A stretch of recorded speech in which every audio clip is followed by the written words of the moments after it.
कैसे हो मेरे दोस्त? कैसा लगा तुम्हें रिफ्लेक्शन? क्या तुमने रिफ्लेक्शन के बाद प्रीरिक्विजिट्स देखे? अरे नहीं देखे तो अभी देखो स्पीकिंग चॉक्स की ऐप पे प्रीरिक्विजिट्स के वीडियोस। हाँ, और उसके बाद ज्वाइन करो आशा विद अभी में रिफ्लेक्शन की क्लास। और अगर ये तुम कर चुके हो तो फिर तुम बिल्कुल सही समय पे सही जगह पे खड़े हो। हाँ मतलब खड़े हो, अब बैठ जाओ क्योंकि हम पढ़ने वाले हैं रिफ्रैक्शन। हाँ, रिफ्लेक्शन के बाद रिफ्रैक्शन। क्या मस्त टॉपिक है, तुम्हें मजा आ जाएगा अगले 20-25 मिनट में। पूरा की पूरा रिफ्रैक्शन तुम्हें इमेजिन करा दूंगा मैं। तो बैठ गए तुम एक अच्छी सी जगह पे? सॉरी बैठ गए हो ना, ठीक है। अब मैं तुम्हारे को अपनी एक इमेजिनेशन बताता हूं। जब मैं छोटा था तो वो पानी बेचने वाले मेरे को मिलते थे, वो 50 पैसा। क्या बात है, तुम्हें मेरी उम्र पता चल गई क्या? 50 पैसा का एक ग्लास पानी मिलता था। वो ठंडा ठंडा पानी रोड के किनारे पे, वो सिल्वर कलर के वो बॉक्सेस होते थे, उसमें वो पानी लेके आते थे और ऊपर रखते थे वो ग्लास के अंदर नींबू, हाँ लेमन। वो लेमन इतने बड़े बड़े दिखते थे, इतने अट्रैक्टिव दिखते थे कि मैं जाके बोलता था भैया एक नींबू पानी बनाना। और जब वो लेमन बाहर निकालता था ग्लास से तो इतना पिचकू सा, इतना छोटा सा लेमन होता था। ये धोखाधड़ी के लिए मैं उसे कभी माफ नहीं करूंगा। लेकिन एक बात मैंने वहां सीखी कि वो पानी के अंदर लेमन इतना बड़ा नजर क्यों आ रहा था। ये था एक पॉइंट। फिर उसके बाद जब मैंने गर्मियों में देखा तो रोड के ऊपर भी ऐसे ही कुछ लगा मुझे, बड़ी ही दूर ऐसे लगा गरम गरम रोड पे कि कुछ पानी जैसा है। और जैसे मैं पास गया तो वो वहां से नहीं, मतलब गायब हो चुका था। पता चला वो मिराज था। हाँ वही यार, वो जो तंदूर के ऊपर भी कभी कभी हमें हवा ऐसे हिलती हुई, ऐसे ऐसे पीछे की बिल्डिंग ऐसे लहराती हुई नजर आती है ना, वो मिराज होता है। हाँ, और तो और ट्विंकलिंग ऑफ स्टार्स, जो मैंने बचपन में थ्योरम पढ़ी थी, ट्विंकल ट्विंकल लिटिल स्टार, उस ट्विंकल ट्विंकल में भी रिफ्रैक्शन है। ओफो, कहां कहां घुसा हुआ है रिफ्रैक्शन। और फिर मैंने वो एक्सपेरिमेंट किया जो पूरी दुनिया ने किया, मतलब it wasn't very new. Pencil डाली मैंने एक पानी के ग्लास में और वो पेंसिल टेढ़ी नजर आने लग गई। मतलब लगा पेंसिल गई, टूट गई और फिर दोबारा शुरू हो गई। क्या एक्सपेरिमेंट था। लेकिन ये सब कुछ जुड़ा हुआ है रिफ्रैक्शन से। तो बताओ मैं तुम्हें ये सब कैसे होता है। अरे यार, बहुत ही मजेदार फिनोमेना है। देखो, इमेजिन करो कि तुम एक कार में बैठे हो, ठीक है, मैं गाड़ी चला रहा हूं, तो मैं ड्राइविंग सीट पे हुआ और तुम साइड में बैठे हो पैसेंजर सीट पे। कार कोई भी ले लो यार, अच्छी सी यार, थोड़ी सी मेबैक टाइप, मतलब कोई भी ले लो अपनी पसंद की, ठीक है। और मैं चला रहा हूं। अब देखो, मैं और तुम जा रहे हैं सीधी रोड पे और हमने देखा कि आगे आ गया है डेजर्ट। तो क्या होगा, तुम खुद सोचो। नहीं, क्या होगा? अरे तुम बोल रहे, अरे मेरे कहने का मतलब ये नहीं है कि हम गाड़ी से उतर के डेजर्ट पे जाएंगे। अरे गाड़ी लेके अगर डेजर्ट में घुस गए तो क्या होगा?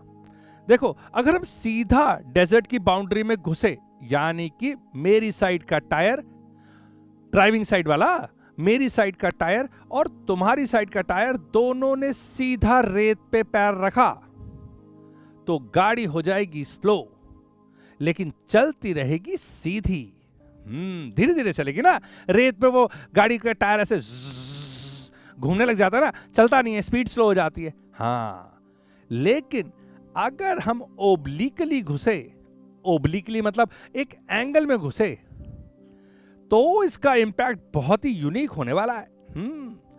इंपैक्ट क्या पड़ेगा कि अगर हम ओब्लिकली घुसे, सपोज मेरा वाला टायर पहले आ गया रेत पे, तो तुम्हारा वाला टायर तो अभी भी स्पीड में रहेगा और मेरा वाला तो स्लो हो जाएगा। ऐसा होने से कार मेरी टर्न हो जाएगी मेरी तरफ। सोच के देखो, बिल्कुल होगी टर्न, है कि नहीं?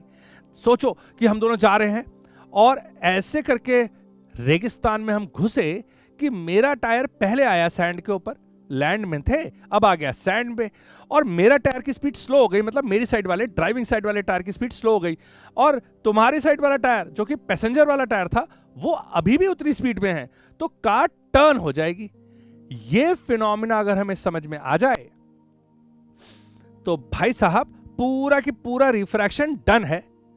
तो होता क्या है रिफ्रैक्शन में कि जब लाइट ट्रेवल करती है ना, तो वो भी कार की तरह ही होती है। मतलब बहुत सारी रेज होती हैं जिसे हम बोलते हैं बीम। अब जब वो बीम सीधा किसी एक मीडियम से दूसरे मीडियम में घुसती है, अरे मतलब दोनों मीडियम में लाइट ट्रेवल कर सकती है ऐसा तो हमें मानना पड़ेगा ना। एयर हो सकता है, वाटर हो सकता है, ग्लास हो सकता है, जिसमें से भी लाइट ट्रेवल कर सकती है। अब मानो कि एयर से ग्लास में घुसी, अब ग्लास में घुसेगी अगर बिल्कुल नॉर्मल पे, मतलब सरफेस पे 90 डिग्री पे, तो दोनों टायर एक साथ ग्लास में घुसेंगे। स्पीड स्लो जरूर होगी लेकिन सीधी ही चलती रहेगी लाइट। लेकिन अगर ओब्लिकली घुसे, ओब्लिकली मतलब एक एंगल पे, तो एक टायर पहले पड़ेगा और दूसरा टायर बाद में, जिसकी वजह से बेंड हो जाएगी लाइट। हाँ, लाइट बेंड हो जाती है। और ये सारा कमाल जो मैंने तुम्हें बताया, ट्विंकलिंग ऑफ स्टार, वो लेमन का मोटा दिखना, वो मिराज, और वो पेंसिल का टेढ़ा दिखना, स्विमिंग पूल का शैलो दिखना, सब कुछ बेंडिंग ऑफ लाइट की वजह से है। तो मैंने भी अपने बायनोकुलर निकाले और ध्यान से पढ़ाई की तुम्हारे लिए। याद रखोगे तुम मुझे? मैंने बहुत पढ़ाई की और फिर मैंने ये खोज के निकाला कि ये जो बेंडिंग हो रही है ये तो स्पीड के चेंज की वजह से हो रही है। मतलब लाइट एक मीडियम से, मीडियम बोलना ठीक नहीं रहेगा, एक ऑप्टिकल मीडियम से दूसरे ऑप्टिकल मीडियम पे जब जाती है तो बेंड हो जाती है। अब बेंड कहां होगी ये सोचने वाली बात है। तो मैं तुम्हें बता दूं कि अगर स्पीड स्लो हुई, मतलब वो वाला मीडियम जिसमें स्पीड स्लो हो रही है, उसको बोलेंगे ऑप्टिकली डेंसर मीडियम। बड़ा गाढ़ा गाढ़ा है, नहीं मतलब वो वाला गाढ़ा नहीं है, वो मास डेंसिटी नहीं है ये। ऑप्टिकल डेंसिटी मतलब जहां पे स्पीड की लाइट कम, और ऑप्टिकल रेयरर मतलब जहां पे स्पीड की लाइट ज्यादा। अब देखो, वैक्यूम में तो स्पीड की लाइट होती है 3 लाख किलोमीटर पर सेकंड, और एयर में भी लगभग उतनी ही होती है।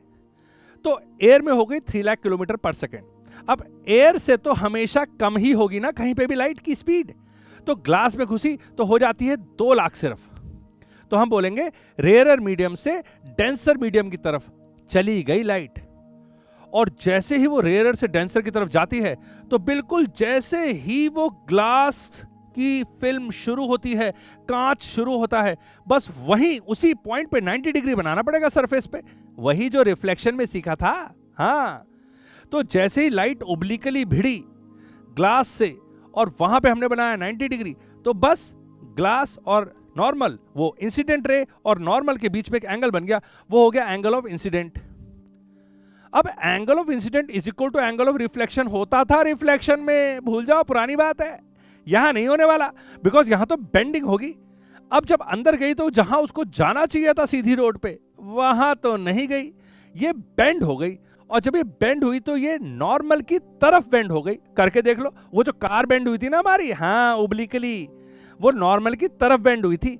तो रेयरर से डेंसर की तरफ जाते वक्त जिस रास्ते पे जाना था, मतलब जो किस्मत ने लिखा था, उसको छोड़ के नॉर्मल की तरफ बेंड हो जाती है मैडम। हाँ, तो rarer to denser bend towards normal, और डेंसर टू रेयरर अगर आ रही होती, हाँ, तो बेंड्स अवे फ्रॉम नॉर्मल।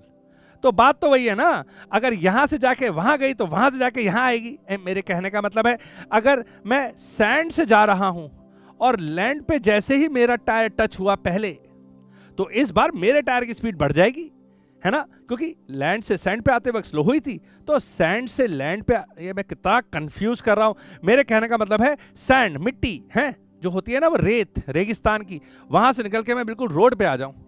तो रोड से जब मैं सैंड पे गया था, तो मेरा टायर जैसे ही सैंड को टच किया स्लो हो गया था, इसलिए वो बेंड मेरी तरफ हो गई थी। तुम्हारा टायर तो फास्ट था, है ना। और जब हम गए फ्रॉम सैंड टू रोड, तो जैसे ही मेरे टायर ने टच की रोड, ये रफ्तार पकड़ ली और बेंडिंग उधर हो गई तुम्हारी साइड पे। तुम खुद करके देख लो।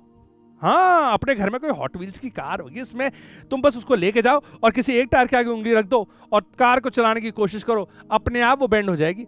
अब तुम देख लो किस साइड पे उंगली रखते हो तुम, ठीक है। तो इस तरीके से हमें पता चला कि लाइट जब ट्रेवल करती है फ्रॉम रेयरर टू डेंसर, तो वो बेंड टुवर्ड्स नॉर्मल होती है, और जब डेंसर टू रेयरर करती है तो अवे फ्रॉम नॉर्मल हो जाती है। इतना देखने के बाद वहां पे भी लॉज लिखे थे रिफ्रैक्शन के, जैसे रिफ्लेक्शन के लॉ थे, बिल्कुल सेम टू सेम।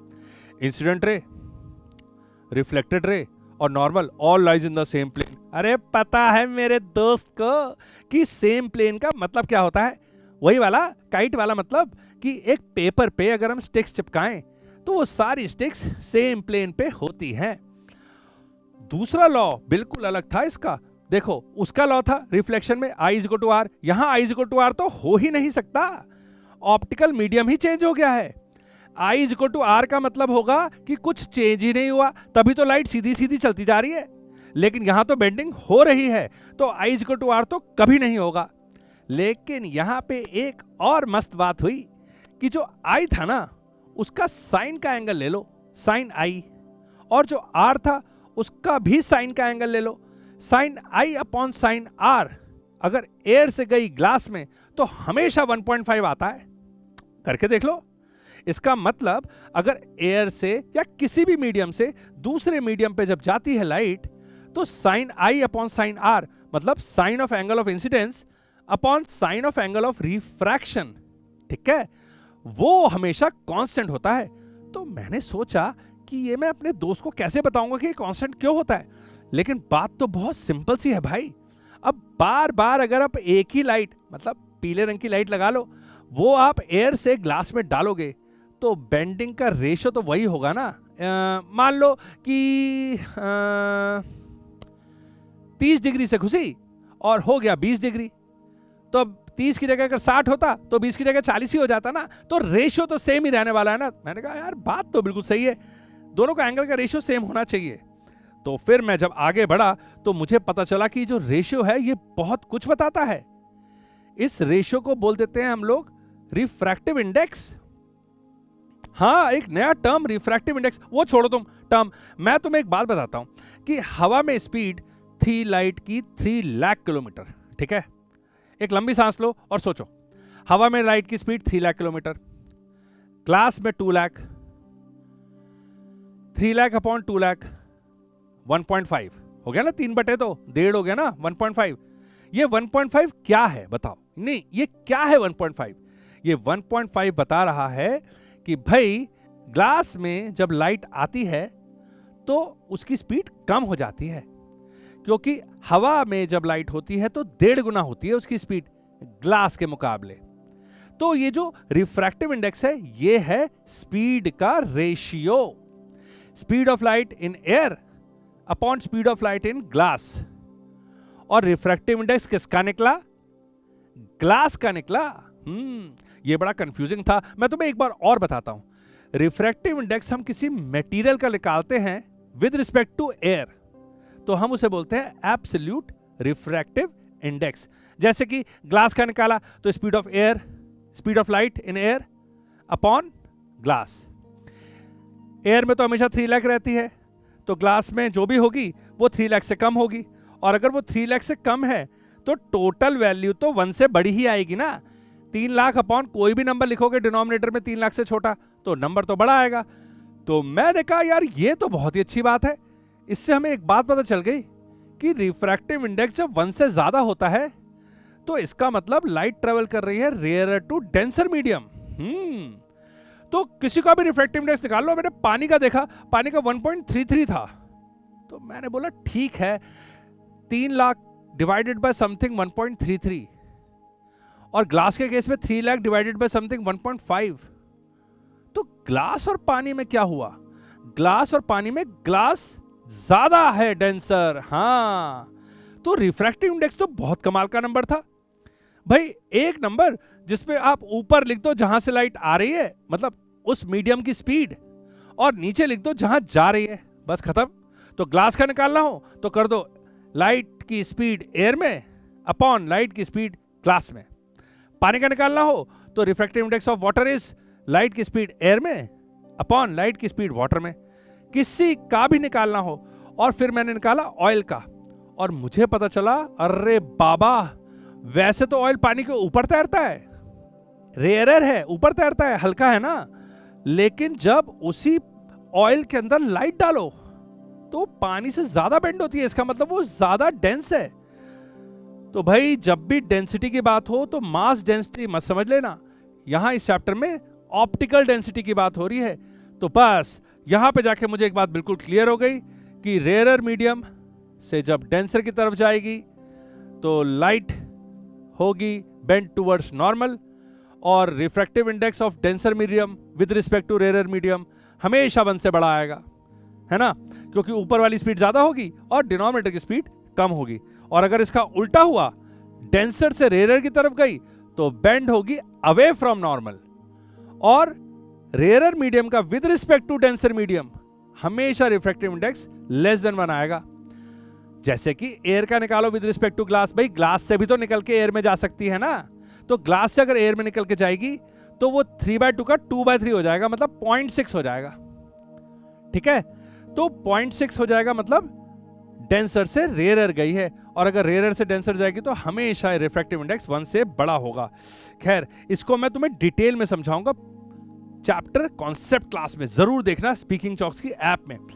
उसके आगे जब हम बढ़े तो हमें मजा आया जब हमने देखा कि रिफ्रैक्शन भैया एयर से ग्लास और ग्लास से एयर हो सकता है, मतलब एक बीच में ऐसा ग्लास का टुकड़ा रख दो, बुक में लिखा था उसे बोलते हैं ग्लास स्लैब। हाँ यार, वही अपना लंच बॉक्स जैसा कुछ चीज है ना, लंच बॉक्स होता है ना, उसके जैसी चीज पूरी ग्लास की बनी हुई, सॉलिड ठोस ग्लास। अब हुआ क्या कि एक साइड से लाइट घुसी, चलो मान लेते हैं एंगल आई पे घुसी और आर से निकली, बेंड टुवर्ड्स नॉर्मल हो गई ना, एयर टू ग्लास में घुसी थी, लेकिन जब वो वापस बाहर निकली तो फिर एयर में निकली, अब इस बार bend away from the normal हो गई। तो यार बड़ी सही चीज थी।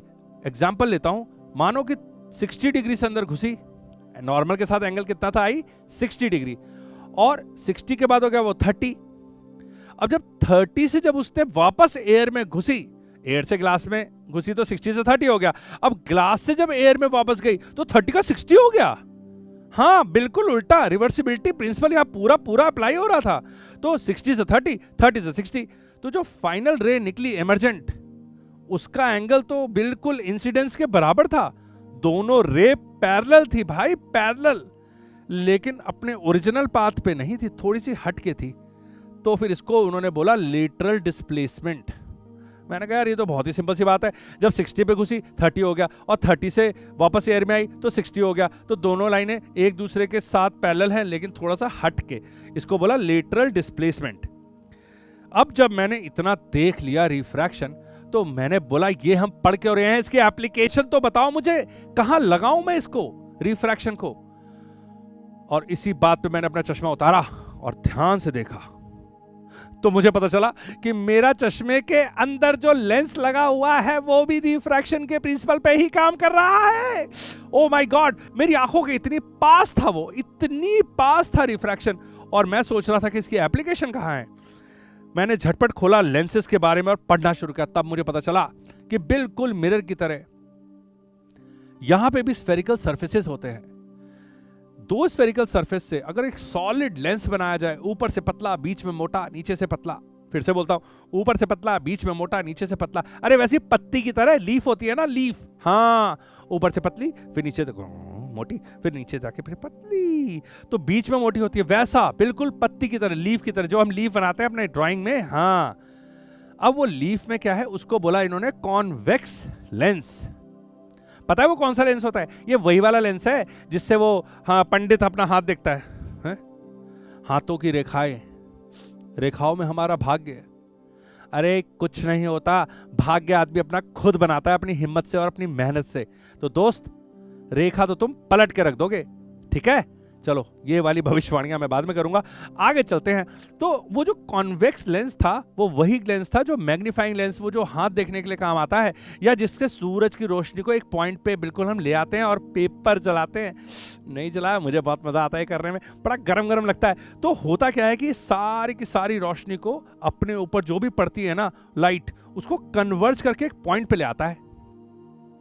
वैसे जैसे कॉनकेव मिरर कर रहा था, कॉनकेव मिरर रिफ्लेक्शन के बाद एक पॉइंट पे लेके आ रहा था जिससे हमने सोलर फर्नेस बना ली थी, और यहां पे जा रहा है ये लेंस जो लाइट को ट्रेवल करने दे रहा है, और ग्लास को पार करने के बाद वो कन्वर्ज होकर एक जगह पे पॉइंट पे आ रही है। तो इसको बोलते हैं कन्वर्जिंग। नाम में बिल्कुल कंफ्यूज मत होना, वहां था कॉनकेव मिरर जो था कन्वर्जिंग मिरर, और ये है कॉन्वेक्स लेंस जो कि है कन्वर्जिंग लेंस है, दोनों में अलग अलग है, ठीक है। इसके बाद मैंने देखा कॉनकेव लेंस, हाँ बिल्कुल, जैसे वहां पे कॉन्वेक्स मिरर जो कि डाइवर्जिंग मिरर था, यहां पे कॉनकेव लेंस है जो कि डाइवर्जिंग लेंस है। इसके अंदर लाइट गई तो बिखर गई, एक जगह आने की बजाय बिल्कुल डाइवर्ज हो गई। ये है लेंस जो हमारे चश्मों में लगा होता है जर्नली। इस लेंस को अगर देखोगे तो ये बीच में पतला होगा और कॉर्नर्स पे मोटा होगा। देख लो किसी का भी चश्मा घर में देख लो, हाँ वो पास की नजर का चश्मा नहीं होना चाहिए, हाँ उसमें लगा होता है कॉन्वेक्स, बिल्कुल वही वाला। तो इसके बाद यार इस चीजों को डिटेल में समझने के लिए तुम्हें ना मेरा कॉन्सेप्ट वीडियो देखना पड़ेगा स्पीकिंग चॉक्स पे, एकदम ब्यूटीफुली मैंने उसको समझा दिया है। और फिर वही हुआ जो पिछली बार था, मैंने बोला it's so boring, okay. Images images images, मेरे दोस्त को पता है इमेज क्या होता है। इमेज होती है जहां पे दो रेज इंसिडेंट रिफ्लेक्शन के बाद, इस केस में रिफ्रैक्शन के बाद मिलेंगी एक्चुअली में। जब एक्चुअली में मिलेंगी तो वहां पे हम स्क्रीन रख सकते हैं, स्क्रीन रख सकते हैं, तो फिर हम उसको बोलेंगे रियल इमेज। मैं ऐसे क्यों बोल रहा हूँ, ओके मेरे अंदर अंग्रेज आ गया है, ओ नो प्रॉब्लम, निकल गया, ओके। तो द थिंग इज कि इमेजेस बनाने की बात जो थी बिल्कुल मिरर की तरह थी, जहां पे दो रेज मिलेंगी असली में, तो वहां बनेगी रियल इमेज, ठीक है। मतलब स्क्रीन रख सकते हैं और इमेज दिखेगी। और जहां पे मिलेगी नकली में, मतलब सीम्स टू बी कमिंग, याद है ना वो, प्रतीत ऐसा होता है कि आ रही है वहां से लाइट, अगर ऐसी वाली कहानी हुई तो वहां बनेगी वर्चुअल इमेज। रूल्स बिल्कुल सिंपल थे, जैसे मिरर में थे वैसे इसके भी। अगर कोई भी रे प्रिंसिपल एक्सिस के पैरेलल आ रही है, प्रिंसिपल एक्सिस नहीं बताया, अरे लेंस के वही बीच से गुजरती हुई एक इमेजिनरी लाइन, लेंस के ठीक बीच में जो पोल हुआ करता था मिरर में, अब है ऑप्टिकल सेंटर, ठीक है, ऑप्टिकल सेंटर, इसका नाम है सी। अब अगर पैरेलल कहीं से भी आई प्रिंसिपल एक्सिस के रे, तो वो एक पॉइंट होके गुजरेगी कन्वर्ज होने के बाद। कॉन्वेक्स लेंस उसको एक जगह पे ले आएगा ना, समझो, कॉन्वेक्स लेंस उसको एक जगह पे ले आएगा। तो अगर पैरेलल हुई प्रिंसिपल एक्सिस के तो प्रिंसिपल फोकस से गुजरेगी, प्रिंसिपल फोकस, जैसे वहां पे भी ऐसे हो रहा था, यहां पे भी ऐसे हो रहा है, प्रिंसिपल फोकस से गुजरेगी। और अगर फोकस से गुजरी और लेंस के बाद रिफ्रैक्ट हुई तो पैरेलल हो जाएगी प्रिंसिपल एक्सिस के। और अगर वो ऑप्टिकल सेंटर से गुजरी तो बिना किसी रिफ्रैक्शन के सीधी निकल जाएगी। 3 रूल थे बस, फिर से बोलता हूं, पैरेलल हुई प्रिंसिपल एक्सिस के तो फोकस से गुजरेगी, अगर फोकस से गुजरी और फिर बाद में लेंस से रिफ्रैक्ट हुई तो पैरेलल हो जाएगी, और अगर ऑप्टिकल सेंटर से गुजरी तो कुछ कुछ होके रिफ्रैक्ट होके लेकिन आखिरी में सीधी होके बिल्कुल उसी पाथ पे वापस निकल जाएगी। तो ऐसा लगेगा रिफ्रैक्शन हुआ ही नहीं, अनडेविएटेड सीधी चली गई। यही तीनों केसेस कॉनकेव लेंस के साथ भी थे, बस डिफरेंस इतना था कि जो पैरेलल आई थी वो फोकस पे तो नहीं गई क्योंकि डाइवर्ज होकर और दूर चली गई, ऐसा लग रहा था कि फोकस से आ रही है। मैंने बोला ना कि जब रास्ते अलग अलग हो जाते हैं तो हम कहते हैं कि वो कहीं से तो थे साथ में जहां से वो अलग अलग हुए, और अगर रास्ते एक साथ होने वाले होते हैं तो बोल देते हैं कि ठीक है भाई मिल रहे हैं वहां जाके। तो जब मिलते हैं जाके तो रियलिटी में होता है, लेकिन अगर हम कहते हैं it seems to be coming from this point तो वो हो जाता है वर्चुअल। तो वही हुआ कॉनकेव के केस में, जो लाइन पैरेलल थी और डाइवर्ज हो गई तो ऐसा लगा कि फोकस से आ रही है, और जो फोकस की तरफ जा रही थी और गई नहीं, तरफ जा रही थी, वो पैरेलल हो गई, और जो ऑप्टिकल सेंटर से गुजरी वो सीधी ही निकल गई। तो ये एक केस दोनों में सेम था। अब फायदा ये हुआ कि सिर्फ ये तीन पॉइंट साहब जी, सिर्फ 3 पॉइंट और सारे रे डायग्राम यू बन गए। मिरर में देखो F और C था, यहां पे F1 और 2F1, मतलब अब तो ये लेंस है ना, मिरर में तो टकरा के वापस आ रही थी लाइट, यहां लेंस में क्या होता है कि लाइट पार कर जाती है, रिफ्रैक्ट होके या तो कन्वर्ज करती है या डाइवर्ज करती है। कन्वर्ज करेगी कॉन्वेक्स लेंस में और डाइवर्ज करेगी कॉनकेव लेंस में। तो बस, तो फिर रे डायग्राम तो यू बनते गए। बस इन तीनों रूल में से कोई भी 2 रूल लगा दिए। ज्यादातर पता कौन सा रूल लगा था? ऑब्जेक्ट से पैरेलल लेके जाओ, हाँ, कॉन्वेक्स के केस में फोकस से गुजारो, दूसरी रे ऑप्टिकल सेंटर से गुजारो। अरे कहीं तो मिलेंगी ये दोनों, कोई रिफ्लेक्शन का चक्कर ही नहीं, यहां तो रिफ्रैक्शन हो रहा है। तो मुझे तो मिरर से इजी लगा ये, क्योंकि रिफ्रैक्शन में कम से कम उस पार तो निकल गई लाइट, है कि नहीं। अब जब उस पार निकल गई तो बस फोकस, वो पैरेलल रे को फोकस से गुजार दो, दूसरी ऑप्टिकल सेंटर से गुजार दो, और दोनों जहां मिले वहां पे बना दो इमेज। कॉन्वेक्स की तो सारी इमेज बन गई रियल और इन्वर्टेड। बस जब वो फोकस और सेंटर, ऑप्टिकल सेंटर के बीच में ऑब्जेक्ट रखा ना, तभी बनी बस वो वर्चुअल, बिल्कुल जैसे वो मिरर में हुआ था एक केस में, हाँ तभी बनी वर्चुअल।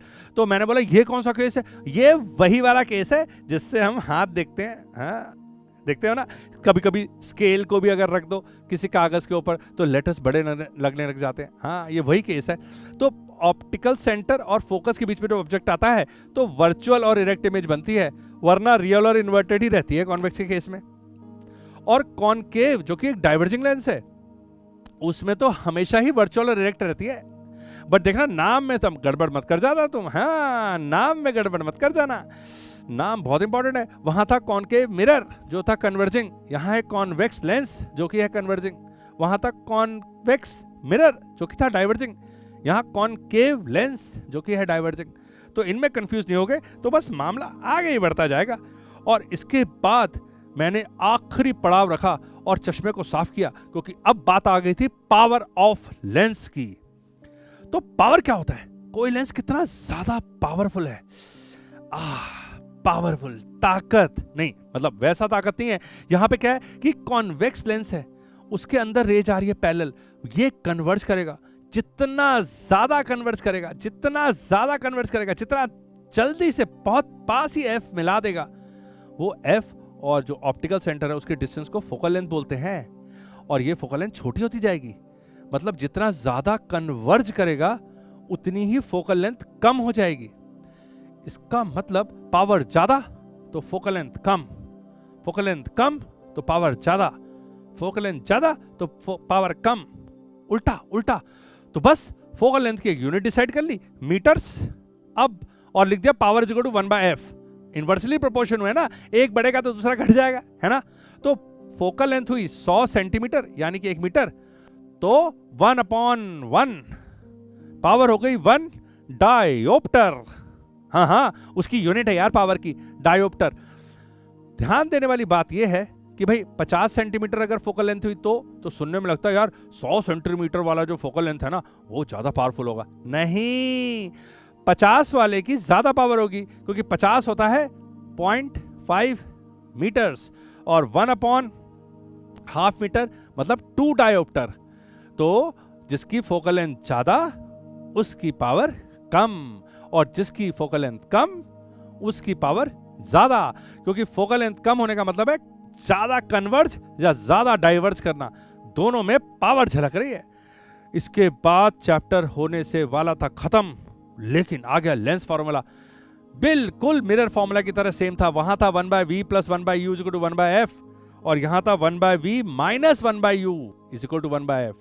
सिर्फ एक माइनस था प्लस की जगह पे, बाकी सब कुछ सेम। और ये इसलिए होता है कि वहां पे तो इमेज हमेशा नेगेटिव बनती है, क्योंकि वो रिफ्लेक्शन हो रहा है ना, और इधर पे तो रिफ्रैक्शन हो रहा है।